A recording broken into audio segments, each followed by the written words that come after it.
La grâce, alors là on touche maintenant ce qui est au cœur même de toute la vie chrétienne. Ce qui fait que le christianisme, c'est que Dieu communique sa vie. Dieu communique sa vie à ses créatures. Ce que va opérer Dieu en premier, alors retenez bien, ça c'est le génie, c'est la nouveauté, c'est le point de départ de tout le christianisme. Dieu donne sa vie. Et cette vie divine déployée dans l'homme s'appelle la grâce. Elle se subdivise en plusieurs choses, mais retenez bien que là, il y a quelque chose. Cette vie divine déployée dans l'homme, qui s'appelle la grâce, cette participation à la nature divine de la personne humaine, va produire en moi bien au-delà de tout ce que je peux penser, imaginer. Et la grâce va me conduire à vivre une vie qui dépasse mes propres limites. C'est quand je fais l'expérience de mes limites, de mon incapacité, de ma pauvreté, de mon péché, de ma misère, que je peux enfin plonger dans la grâce et dire, mais Seigneur, viens faire l'impossible en moi. Viens faire l'impossible en moi. Et donc, un des grands dangers, c'est Benoît XVI qui disait un jour, la grâce va faire de nous des saints, c'est-à-dire, soyez parfaits, saints, comme votre Père Céleste est saint, nous fait vraiment, nous configure au Christ, et donc nous fait vraiment enfants du Père, dans la puissance de l'Esprit Saint, donc c'est une œuvre trinitaire qui va s'opérer en nous. Et Benoît XVI disait, quand on oublie un petit peu l'idée de la grâce, alors on confond le saint avec l'honnête homme du XVIIIe siècle. Un homme bien ripolé, qui vit selon des bons principes, il est bien éduqué, il lève le petit doigt, il mange bien, il est gentil, il est poli, il est sympathique, il fait tout bien, Mais c'est pas un saint. C'est pas un saint. C'est un honnête homme. Et c'est très beau d'être honnête homme. Et ça ne s'oppose pas à la sainteté d'ailleurs. Mais la sainteté, c'est encore autre chose. C'est d'avoir les mœurs divines. C'est ce que saint Paul dit aux Philippiens, « Ayez en vous les mêmes sentiments qui étaient dans le Christ Jésus. » Et quels étaient ces sentiments? Lui, de condition divine, n'a pas retenu jalousement le rang qu'il égalait à Dieu, mais il s'anéantit lui-même, prenant condition d'esclave, se faisant obéissant jusqu'à la mort et la mort de la croix. C'est pourquoi Dieu le Père l'a exalté et l'a élevé au-dessus de tout, afin qu'au nom de Jésus, tout genou fléchisse et proclame qu'il est Seigneur et Sauveur à la gloire de Dieu le Père. Hein, vous voyez donc, chapitre 2 de l'Épître aux Éphésiens, on a cette expérience ou cet appel à rentrer dans les mœurs divines. Ayez en vous les mêmes sentiments qui étaient dans le Christ Jésus. Et ne les ayez pas simplement par compassion, par désir affectif ou désir sensible, non, par le don de Dieu, de la grâce. Alors, comment la grâce est-elle donnée? Par la justification. C'est un grand débat, vous savez, au temps de la Réforme, de la justification. Comment pourrait-on définir la justification? Eh bien, la justification, c'est une œuvre gratuite de Dieu qui rend l'homme participant de sa nature. La justification de l'homme, c'est-à-dire, retenez justification dans deux sens. Communication de la justice divine, c'est-à-dire de cet ordre parfait qui réside en Dieu, et justification aussi compris comme ajustement, accordement, comme on accorde un instrument. Hein. Nous sommes accordés au diapason du cœur de Dieu. La justification nous rend participants de la vie divine. C'est l'œuvre du baptême, et je vous le disais le premier jour, je crois, la justification d'une seule âme, dit saint Augustin, est une œuvre plus grande encore que la création de l'univers. Un seul être baptisé, un seul baptême est une œuvre plus grande que le Big Bang du début de la création. C'est une renaissance, c'est une régénération, c'est une vie surnaturelle déployée dans ma nature, c'est un passage de la mort à la vie, des ténèbres à la lumière, c'est une participation de la nature divine. Ce sont tous des textes bibliques qui définissent en quelque sorte ce qu'est cette justification. C'est au baptême, participation de nature divine, je suis fait enfant de Dieu. Et désormais, la vie surnaturelle de Dieu me vivifie profondément. Alors bien sûr, ce n'est pas de la magie. Cette vie m'est communiquée, encore faudra-t-il par la suite la déployer dans mon agir moral. Encore faudra-t-il par la suite en vivre. Vous pouvez mourir de soif au désert à côté d'une citerne d'eau. Vous pouvez mourir de soif. Si vous ne buvez pas l'eau, vous mourrez de soif. Mais attends, il est mort de soif, desséché. Là, il y avait une citerne à côté. Est-ce que l'eau existait? Est-ce que l'eau existait? Ben écoute, si tu avais bu une goutte, tu aurais compris, quoi. Donc on peut être à côté des sources extraordinaires et mourir de soif. Vous voyez, si on était un jour en montagne avec des jeunes, puis certains n'avaient pas rempli leur gourde, puis on arrive à un moment donné, il y avait une belle cascade, alors tout le monde s'est précipité pour remplir l'eau, la gourde, et je me suis dit, mais si les gens étaient arrivés avec la gourde en la mettant à l'envers, combien de temps aurait-il fallu pour que la gourde se remplisse? Est-ce qu'il y a des scientifiques parmi vous? Et alors vous dites, au bout de 2 heures, vous regardez, mince, elle est toujours vide. Mince, elle est toujours vide. Mince, elle est toujours vide. Donc il n'y a pas d'eau ici. Ah non, c'est toi qui es une gourde. Non, c'est faux. Tu aurais dû tourner à l'envers, du bon côté. Clac. Et en 12 secondes, ta gourde était pleine. Même pas. Donc, ce n'est pas la cascade qui est problématique, c'est le fait que moi, je suis arrivé sous la cascade du mauvais côté. Et ce n'est pas parce que la gourde est vide à la fin que je peux conclure qu'il n'y a pas d'eau. C'est Benoît XVI d'ailleurs qui citait un texte de Ramakrishna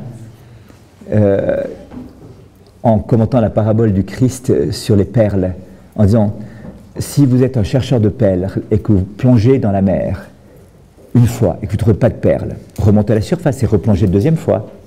Si vous plongez une deuxième fois et que vous ne trouvez pas de perles, vous remontez, vous plongez une troisième fois.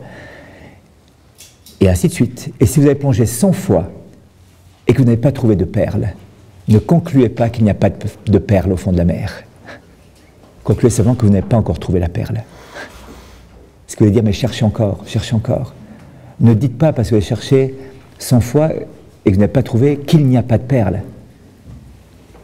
C'est pas juste d'un point de vue de la cohérence rationnelle. C'est pas cohérent rationnellement. Vous devez juste conclure que vous n'avez pas trouvé la perle, ça c'est vrai. Vous ne pouvez pas conclure qu'il n'y a pas de perle au fond de la mer. Et vous, si vous avez cherché 100 fois le bon Dieu et que vous n'avez pas trouvé, ne concluez pas qu'il n'existe pas. Vous n'avez peut-être pas cherché au bon endroit, peut-être pas trouvé, c'était Gagarine, vous savez, le Russe qui avait été le premier à tourner autour de la Terre.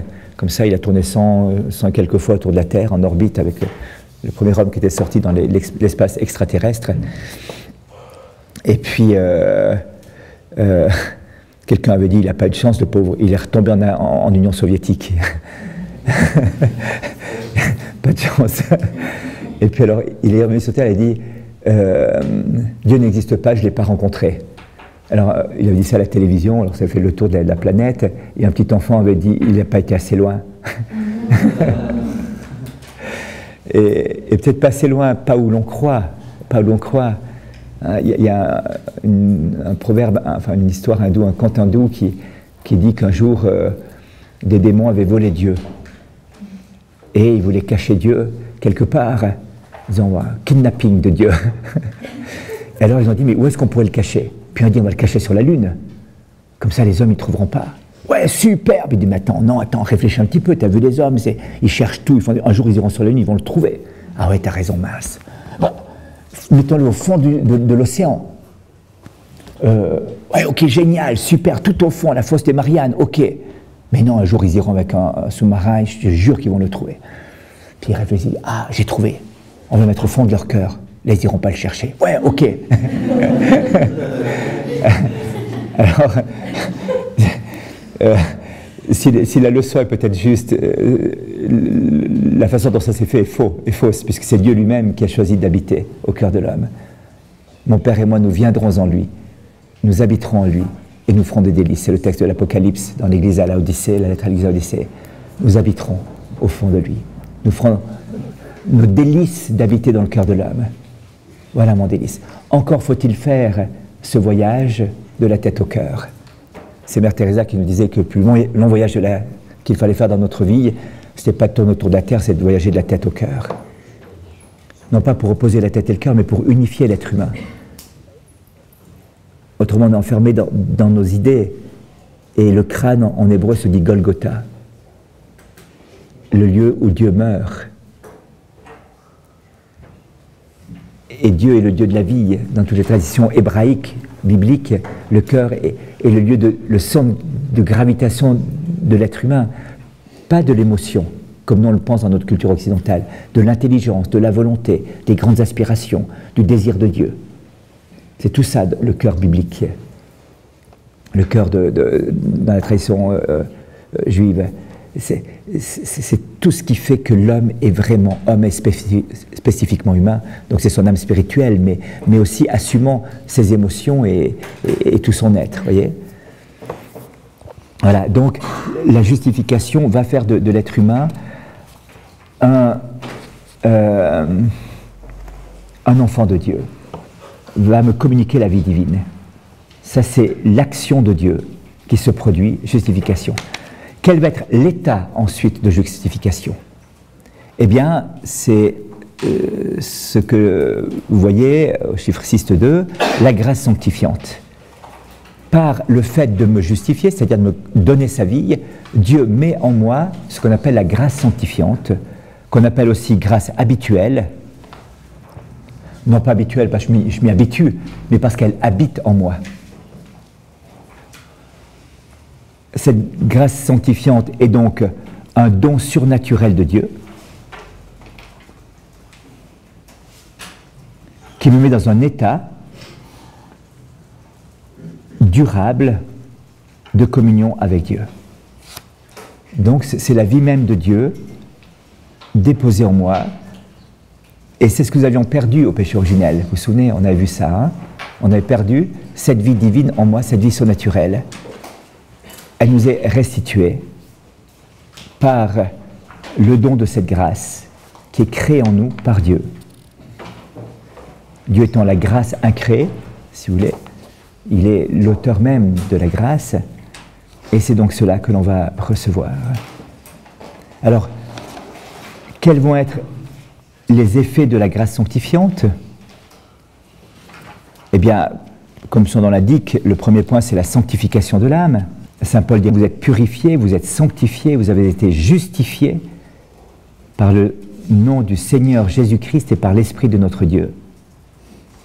Vous pouvez désormais revêtir l'homme nouveau qui a été créé selon Dieu dans la justice et la sainteté. Donc cette sainteté purifie en moi bien sûr le péché originel et en même temps m'unit surnaturellement et de façon permanente avec Dieu. Donc si je demeure en état de grâce, eh bien je vais grandir dans cette vie divine. Je peux chasser cette présence divine en moi par le péché qu'on appelle mortel, c'est-à-dire par le refus de dépendre de Dieu.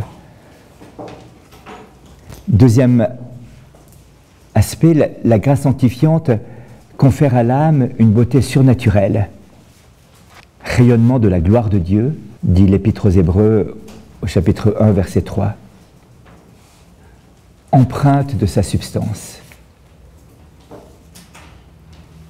Troisième point, troisième effet de la grâce sanctifiante, l'amitié avec Dieu. La grâce sanctifiante fait de celui qui a été justifié, du baptisé, un ami de Dieu. Saint Jean Chrysostome, un père de l'Église, disait « Elle t'a trouvé mort, perdu, prisonnier, ennemi. Elle a fait de toi un ami, un fils, un homme libre, un juste, un co-héritier. » Voilà, je rentre dans l'amitié divine. C'est extraordinaire ça, je peux parler avec Dieu, je peux être en intimité avec lui. La grâce sanctifiante me rend capable d'être en amitié avec Dieu. Comme un ami parle avec un ami. Dans cette intimité profonde, dans cette relation profonde. Et toute la vie spirituelle consiste à goûter et à vivre de cette amitié avec lui. C'est ça le cœur de notre vie spirituelle. C'est ça le cœur de notre vie.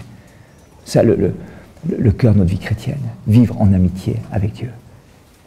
Comme un ami, vivre avec un ami. Et c'est pour ça qu'il y a quelque chose parfois d'incompréhensible pour celui qui est extérieur. Parce qu'il se dit, mais qu'est-ce qui se passe? Qu'est-ce qui se fait? Ben oui, il y a un dialogue d'amour. Il y a un évêque, Monseigneur Dominique Tang, qui a passé 23 ans en prison en Chine, et qui raconte qu'on voulait l'empêcher de prier. Et au début, il priait parfois à haute voix, ensuite il bougeait les lèvres. Alors il y avait un soldat chargé de lui taper dessus chaque fois qu'il voyait les lèvres bouger. Alors, j'ai dû apprendre à prier sans bouger les lèvres, parce que j'aimais bien prononcer les paroles ou bouger, notamment avant de manger ou comme ça. Alors que tu mangeais les 3 toques Michelin, ou les 3 étoiles du Michelin, je ne sais pas quoi, au milieu du Michelin, à la prison. C'est des grands menus qui étaient là. Alors, je faisais la prière chaque fois avant. Il disait, je n'ai jamais mangé sans faire ma prière. C'était une espèce de pistrouille incroyable, jus de chaussette qui mangeait. Et alors il disait, quand les gens me voyaient faire ça, on me tapait dessus comme ça. Alors j'ai appris à faire ma prière silencieusement, comme ça, sans bouger les lèvres. Et pour pas ramasser des coups inutiles, le Seigneur, il sait bien. Et alors, derrière ça, voyez-vous, derrière cette haine, il y avait la volonté de l'empêcher de prier, d'être en relation avec Dieu. Mais c'est pas possible, on peut pas. On peut pas. Ce mystère de son intimité avec Dieu, on pensait que c'était par des formes extérieures qu'on allait l'en priver. Mais pas du tout. C'est dans son cœur qu'il le vivait. Donc on ne peut pas lui arracher le cœur. C'est pas possible. Il y a une fille aussi, c'était en Roumanie, je crois que c'était en Roumanie, qui priait le chapelet. Elle avait 12 ans. Et la police vient, il lui arrache le chapelet. Et puis comme ça, tu ne pourras plus prier. Puis elle dit, mais j'ai encore mes doigts. À ce moment-là, on lui coupe les mains en disant, maintenant, tu ne pourras plus prier. Et elle dit, eh bien, j'ai encore mon cœur, et ça, vous ne pourrez pas me l'arracher. Hein, vous êtes là, vous dites, ouh là là, il y a des choses qui se passent là. Hein, des choses qui se passent. Voilà. On ne peut pas arracher. La haine qui se déchaîne devant cette intimité qu'une personne a avec Dieu. Mais qu'est-ce qui fait ta joie, ton bonheur? Tu ne peux pas me le voler. C'est l'intimité que j'ai avec Dieu. Tu ne peux pas me le voler. Tu peux le vivre toi aussi, c'est possible. Mais tu ne pourras jamais me l'arracher. Tu ne pourras jamais me l'arracher. Pas possible. Voilà. L'amitié avec Dieu. 4e point, la filiation divine. Je suis adopté comme enfant de Dieu. Ce n'est pas des mots en l'air, voyez-vous. Je suis fait fils avec l'unique fils qu'est Jésus-Christ. J'ai donc droit à l'héritage du Fils, qui est l'héritage du ciel. Saint Paul dit aux Romains, au chapitre 8, versets 15 à 17, « Vous n'avez pas reçu un esprit de servitude pour retomber dans la crainte, vous avez reçu l'esprit d'adoption qui vous fait crier « Abba, Père ». L'Esprit lui-même se joint à notre esprit pour attester que nous sommes enfants de Dieu. Enfants de Dieu, donc héritiers de Dieu et co-héritiers du Christ. Comment sommes-nous faits? Ça, c'est ce que Dieu voulait faire. Au paradis, nos premiers parents étaient enfants du Père, comme ça. Vivaient de cette filiation divine par l'Esprit Saint qui leur était donné. Nous avons perdu ça par le péché originel et Dieu nous le restitue par le baptême. Il met en moi l'Esprit Saint, vous devenez le temple de l'Esprit Saint. De sorte que ce que vit Jésus, l'unique Fils de Dieu, au ciel de toute éternité, cette relation avec son Père par l'Esprit Saint, qui est l'amour du Père et du Fils, eh bien nous pouvons le vivre nous aussi par le don de l'Esprit Saint. C'est que nous pouvons vivre une relation avec le Père comme Jésus vit avec le Père, grâce au don de l'Esprit Saint. Et cet Esprit Saint crie en nous « Abba Père ». Ce n'est pas des mots de nouveau, c'est une attitude filiale de confiance, d'abandon, de certitude que Dieu prend soin de moi, que Dieu m'accompagne, que Dieu compte les cheveux de ma tête, que Dieu veut mon bonheur. Voilà, c'est ça la certitude, vous voyez, ça la certitude. Dieu veut ça pour moi. Et ce don de l'Esprit Saint me transforme. C'est une jeune fille musulmane qui allait être baptisée, douzaine d'années aussi, je crois, comme ça. Puis c'est l'évêque qui allait la baptiser dans la nuit pascale. Et l'évêque lui pose la question bateau, j'allais dire, puisqu'elle était musulmane et qu'un des grands points de divergence, c'est la Trinité, bien sûr. Hein. Pour les musulmans, tout est pardonnable, sauf l'association. C'est-à-dire sauf le fait de croire qu'il y a plusieurs, enfin, qu'il n'y a pas plusieurs dieux, mais pour eux, notre vision de la Trinité, c'est plusieurs dieux, que Dieu ne serait pas unique. Nous, on sait que Dieu est un et trois, mais c'est autre chose. Bref, voilà. Alors, il lui dit, c'est drôle de mathématiques, hein. C'est simple, c'est Francis Blanche qui dit, c'est simple comme Dieu et Dieu font trois.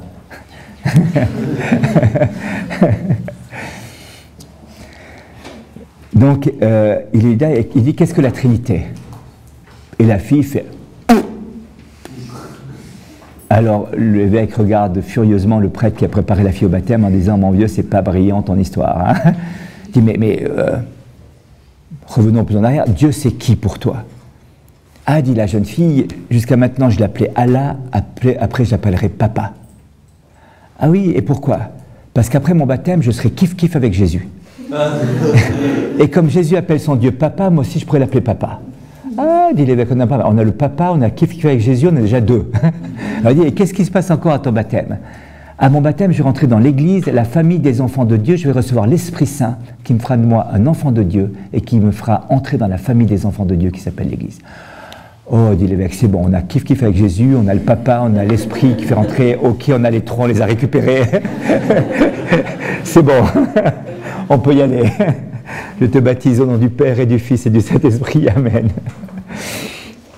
Voilà, donc, c'est ça, je suis kiff-kiff avec Jésus. C'est ça le baptême. Dans un langage moins théologique, hein, moins dogmatique. Dogmatiquement ou théologiquement ou bibliquement, je suis configuré au Christ. Je suis configuré au Christ. Je suis verbifié. Je suis christifié. Je suis fait fils par grâce. Ce que le Christ est par nature de toute éternité, fils du Père, moi je le deviens par grâce. Et par l'Esprit Saint qui m'est donné, je peux dire vraiment adieu Abba Père. De sorte que quand saint Augustin préparait des catéchumènes au baptême, il leur disait, apprenez bien notre Père, toutes les paroles par cœur. Vous récitez votre poésie. Mais quand vous serez baptisé, vous pourrez prier le Notre Père. Car personne ne peut dire Abba Père sans le don de l'Esprit Saint. Et par le don de l'Esprit Saint, personne ne peut dire Abba Père. C'est ce qu'on va dire Romains 8, 15, 17. Mais quand tu auras reçu l'Esprit Saint, alors tu pourras dire Abba Père en toute vérité. Et tu pourras dire Abba, mon Père. Voilà. Donc la grâce sanctifiante fait de moi un enfant adoptif de Dieu, héritier de tous les trésors du royaume. Et c'est la parabole de l'enfant prodigue, vous voyez. L'enfant prodigue, celui qui se casse en disant « passe-moi ma part d'héritage, je me casse, j'ai un petit bout d'héritage ». Et puis il revient à la maison, alors le père l'accueille avec grande joie, c'est la miséricorde du père. Et puis il y a l'autre, Acariate, le rouspéteur, le fils aîné qui dit « c'est pas possible, lui, il a fait des bêtises, puis tu donnes, puis moi ». Et le père lui dit « mais attends, regarde mon fils, rends-toi compte, tout ce qui est à moi est à toi, tu te rends pas compte? Tu n'as pas vu ça, tu t'es pas rendu compte de ça, tu étais à la maison et tous les trésors ».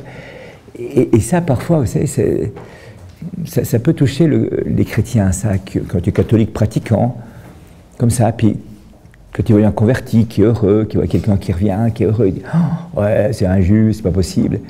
Mais tu t'es pas rendu compte, tu t'es jamais émerveillé du fait que toi, tu avais tous les trésors, que tout ce qui était au Père était à toi, que tous ces trésors de l'Église t'appartenaient. Mais pourquoi tu n'exploses pas de joie? Et du coup, l'autre ne te prive de rien, sois pas jaloux de l'autre. Lui redécouvre maintenant les trésors dont toi tu pouvais profiter déjà depuis si longtemps. Peut-être n'en profitais-tu pas? Peut-être n'as-tu pas goûté tous ces trésors avant? Ah, alors là, il y a un problème, d'accord, je suis d'accord avec toi. Alors là, tu peux être un petit peu murmurant, parce que tu n'as pas vécu de ces trésors avant. Ah oui, alors là, il y a un petit problème. Alors là, je comprends. Mais ce n'est pas du côté du trésor ou du Père, c'est de ton côté. Tu n'as pas goûté la joie de la maison paternelle. Tu n'as pas compris la joie. Alors peut-être fais un petit effort, vas-y, essaye. Émerveille-toi, ouvre les yeux, regarde. Ah oui, l'Eucharistie, la réconciliation, la prière, la grâce, les sacramentaux, tout ça. Dis donc, c'est génial alors. Ah ouais. Alors ok, je te demande pardon d'avoir rouspété. Maintenant, je vais rendre grâce. Voilà. 5e point. La grâce sanctifiante va faire de moi le temple de l'Esprit Saint, le temple de Dieu, le temple de la Trinité. Saint Paul dit aux Corinthiens, la première épître aux Corinthiens, chapitre 3, verset 16, « Ne savez-vous pas que vous êtes un temple de Dieu et que l'Esprit de Dieu habite en vous? Celui que l'univers entier ne peut pas contenir vient habiter nos cœurs. » Voilà, alors ça c'est l'inhabitation, ce qu'on appelle l'inhabitation de la Trinité dans l'âme du juste. C'est le cœur même de la vie chrétienne. Alors il y avait un vicaire épiscopal un jour, une histoire authentique, qui avait un charisme très relatif avec les enfants. Et il faisait sa visite avant la confirmation de ces jeunes qui avaient 11 ans, comme ça. Et alors, vraiment, c'était pas, enfin, vous voyez, problématique. Et alors, les enseignants qui avaient préparé, les catéchistes qui avaient préparé les enfants à la confirmation, s'est dit, ouh là là, comment ça va se passer? Mais il y avait surtout, je crois qu'il s'appelait Jérémie, un jeune un peu en difficulté, et qui était le gars tout éveillé, tout gentil, mais pas toujours très habile à répondre. Un peu en retard, enfin voilà, mais simple, frère simple. Et alors on dit, il était au premier rang parce que comme il ne travaillait pas très bien, il fallait toujours le mettre au premier rang, mais là on s'est dit pour le vicaire épiscopal, on va le mettre au dernier rang, tout au fond caché, parce que si c'est lui qui répond, ça va être la cata. Et alors, le vicaire épiscopal arrive, mes chers enfants, que fait l'Esprit Saint dans l'âme des justes? Question adaptée à des enfants de 11 ans, vous imaginez bien. Alors, tous les enfants ont le réflexe naturel et spontané dans ces circonstances où baisser les yeux. Sauf Jérémie, qui lui, ne voyant pas trop bien passer les choses, regardait comme ça et croise le regard du vicaire épiscopal qui lui dit « Alors, comment tu t'appelles? Jérémie, qu'est-ce que tu réponds? À quoi? À ma question. C'est quoi votre question? Que fait l'Esprit Saint dans l'âme des justes? » Ben, monsieur le curé, l'Esprit Saint, il fait ce qu'il peut.